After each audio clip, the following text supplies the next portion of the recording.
The Peterson Foundation has started this ad campaign where they are talking about the need for fiscal responsibility, calling for a bipartisan agreement on what they're calling an entitlement crisis.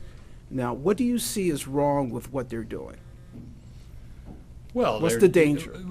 they're falsifying the reality of entitlements, first of all, but secondly, their real objective is to whack Social Security benefits and to cut the benefits for Medicare and Medicaid.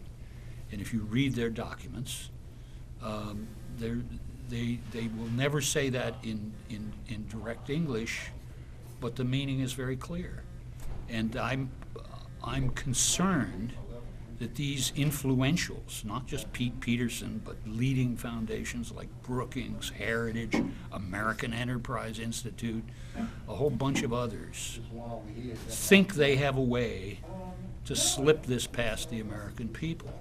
But you know, And there are I think they're wrong about that, but they're trying, and they're important players. what's striking about this is that you're not only seeing people from the right and wealthy people like Pete Peterson involved, but you're seeing Alice Rivlin, you're seeing former Senator Bill Bradley as part of this, and I think that gives this movement the patina of being a broad-based consensus movement. They claim, look, Brookings and Heritage pulled together half a dozen or so other think tanks and some tax-exempt foundations, and they claim to represent the ideological spectrum.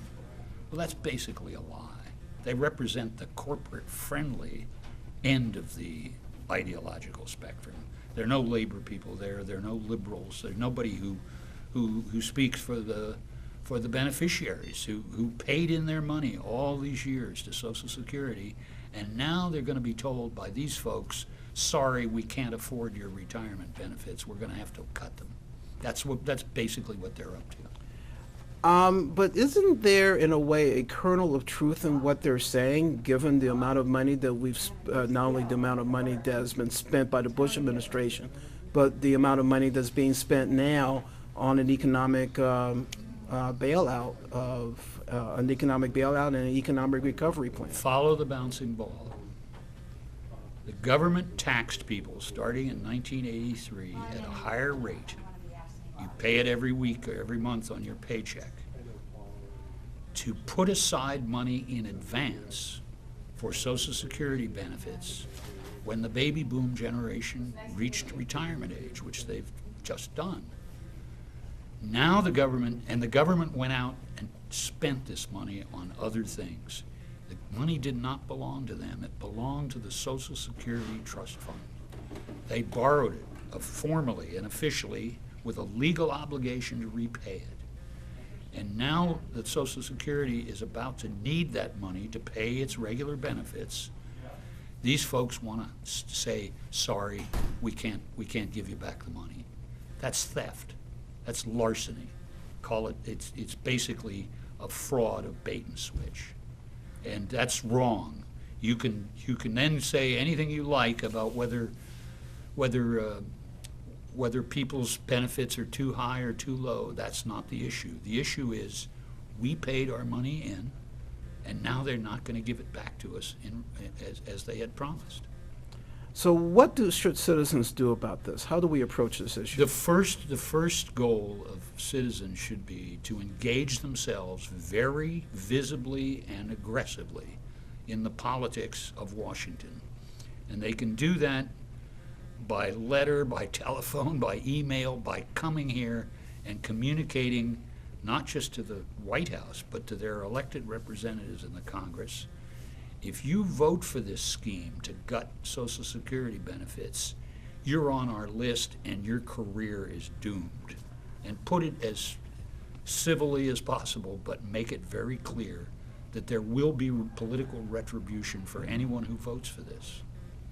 And I think for a lot of us in the activist community, and for those of us who are thinking about this, there are other ways to deal with the long-term fiscal issues that the country faces.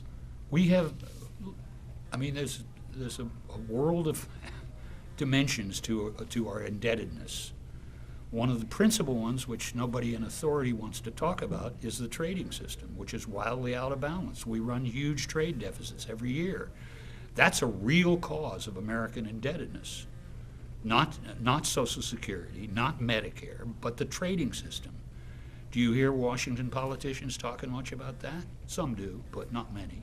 And so I'm not pretending there's not a long-term fiscal problem for the United States. That's obvious. But don't you see they're scapegoating elderly and the soon-to-be elderly? They're taking the money away from people, and that money does not belong to the federal government. It belongs to the beneficial owners, the people who paid the taxes. There's nothing left or right about that. That's just straightforward, honest accounting. Okay. Well, your article is in The Nation magazine, and we'll also have a link to it on ourfuture.org. Great, thanks. Thank you.